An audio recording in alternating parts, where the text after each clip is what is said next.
everyone, I wanted to make this video to get into a little bit more detail about what I was calling the foot banana when I taught my Walk This Way workshop in November.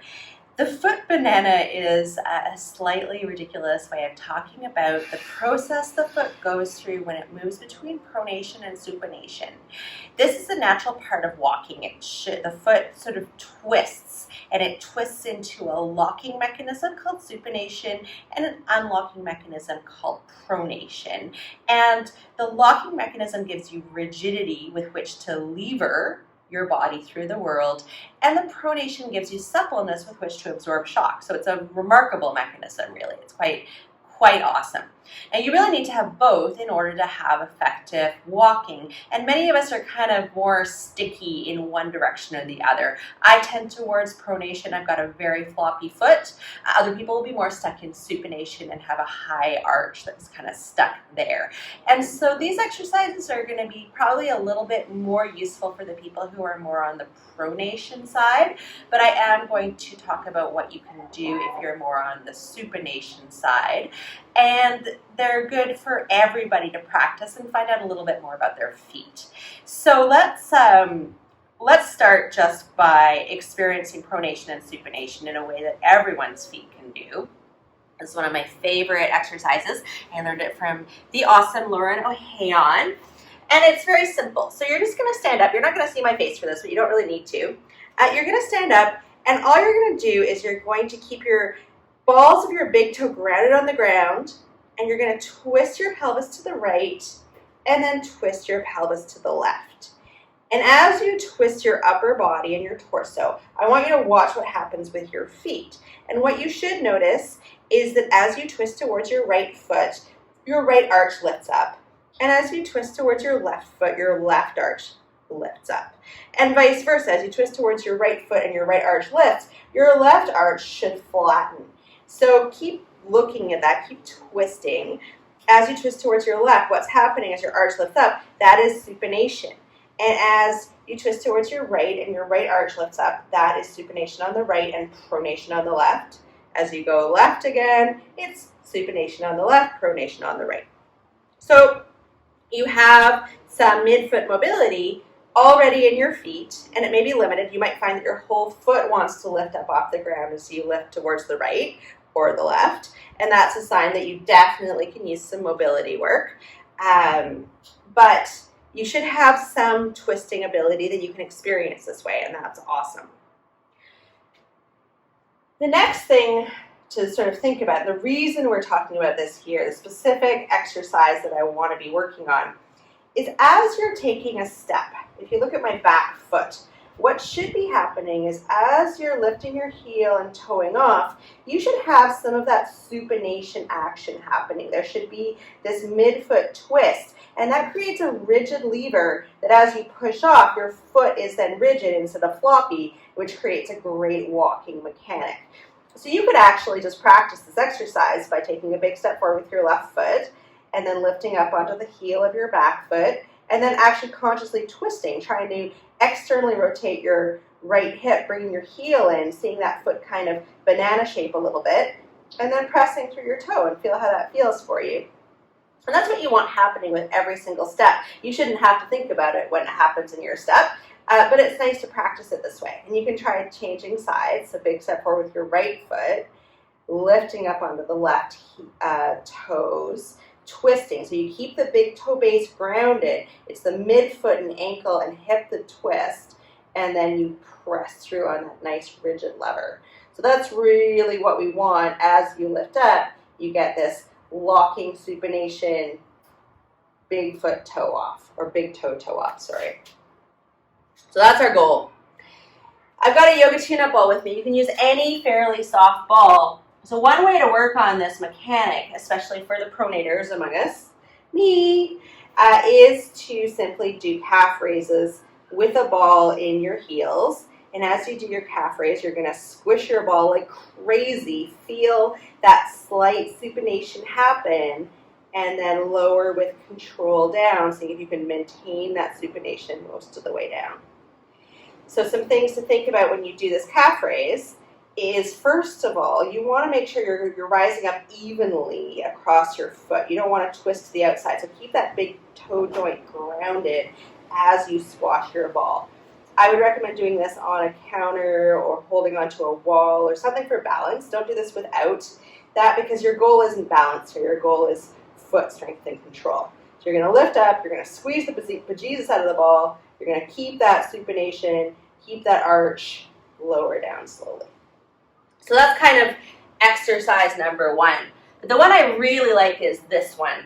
I'm going to do this from a couple angles so you can see it. It's also a calf raise, but it's without a ball.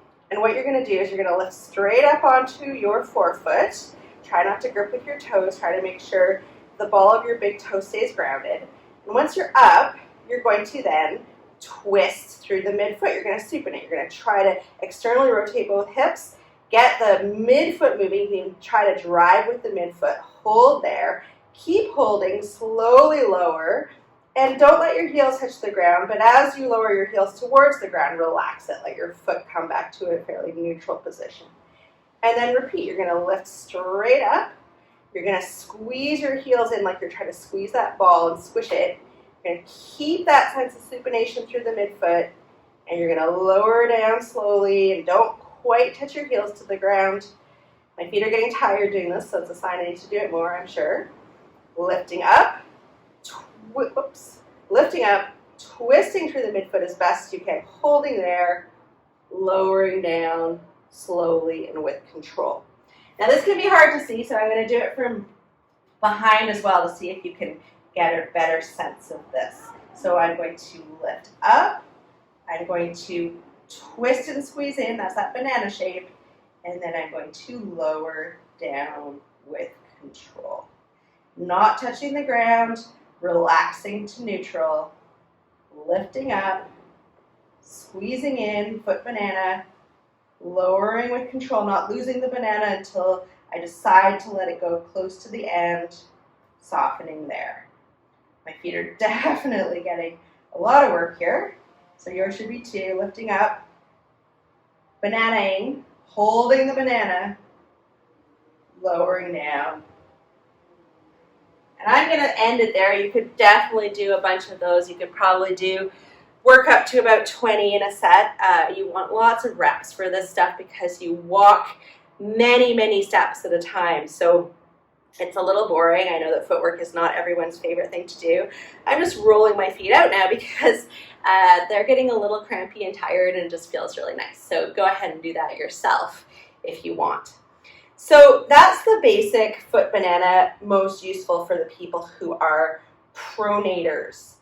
Okay, so for my supinators, and here's a little bit, everybody can use this one. So my favorite exercise to mobilize through the foot is a very simple mobilization. You just want to make sure that you're technical about how you place the ball. So you want a small ball for this. You can use a yoga tune-up ball when you first start, but I like the smaller ones, or a rock, maybe a rock on a towel so it's not too hard. And this mobilization is super simple and super straightforward. We're just going to do 3 spots today, but you could do 9 or 12. You'll take your object and you're going to place it under the ball of your foot, and then you're just going to put some weight on it and hang out there. So maybe 20 seconds, maybe 45 seconds, depends how much time you have in your day. You can just step forward and back. So I like this because it's a lot like what would be happening with your foot if you were walking. So right now my ball is in the middle of my forefoot, just behind my middle toe. And now I'm going to move it back an inch so it's in the middle of my midfoot. And I'm going to do the same thing. I'm just going to walk forward and back. It's very much like you were walking over texture when you walked. It's a great way to mobilize your feet because it's giving your feet the kinds of inputs they would have had if you had been walking barefoot your whole life. And so it's just a nice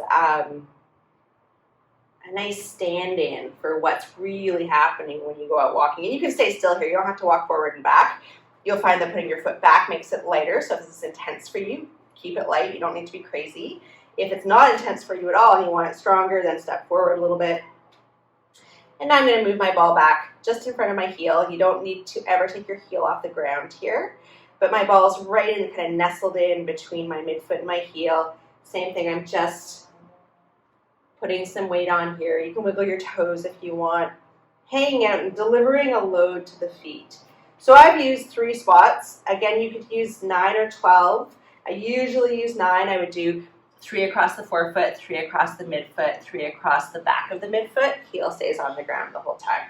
But my main goal here is not this exercise, so I'm just going to show you quickly. So here from the front, I've got the ball on my other foot, right behind my middle toe.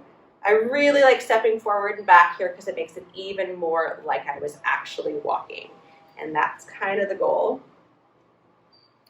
So this is good for flat-footed people as well as for supinating high-arched people. And that's because even flat-footed people can have a lot of stiffness and lack of mobility in our midfoot. So this is a good one for everyone to do. Move your ball back a little bit towards the middle of your foot, but not all the way back to the heel. Keep your heel on the ground, hang out, wiggle your toes, step forward and back if you want. This is a great exercise to add to your standing workstation time. But it's even better if you do it in a focused way because you're going to tend to get a better result out of it. For whatever reason, even though this is very simple, you still want to be mindful if you have the time. All right, so the ball's now back even further. I've got it right in front of my heel. I'm stepping forward and back, hanging out, getting some mobilizing style inputs, wiggling my toes a little bit. So there we go. And now what's kind of fun to do is if you actually go back to that first exercise we started with and just twist your pelvis side to side, you might notice that you get a little bit more movement and it's a little easier to keep your big toe joints down. And the more you do that mobilization exercise, the more you're likely to notice a change there. Final exercise, this is for the high arch supinators out there. You are going to want to work on your pronation, and the way you work on that is through a calf lowering process. So you don't really need to come up and work on your practicing supination. What I want you to work on is dropping your heels below 90 degrees, allowing your foot to flatten. It'll do it when you're below 90 degrees. See if you can not spring back into supination as you come up to leveling your heels with the ground. You're going to lower down. You're going to allow that pronation to happen, really encourage it almost. And then up to level, trying not to spring back right away into your high arch pattern. Lowering, letting yourself pronate, letting yourself experience this part of your range, trying to encourage it, and then try to keep it with control, slowly moving back to level. Lowering, staying pronated, really starting to encourage midfoot mobility in that unbanana direction for the high arch people. Okay? So in the gait cycle, just to recap, what we really want to have happen is heel hits. This is a supinated position. As your foot lowers, your foot should pronate. You're going to roll over that foot. It should supinate again. So you need to have both ranges, and that means you need midfoot mobility. This is a really nice set of exercises to help you work on it. As always, hit me up if you have questions about this, and you can certainly also explore the rest of my work by picking up my Fix Your Feet Bootcamp in the comments on the YouTube here, and that will also get you on my mailing list, which is a great place to get tips and tricks about feet, foot health, and all other things movement. So thanks for joining me. I hope this was helpful, and I will catch you soon.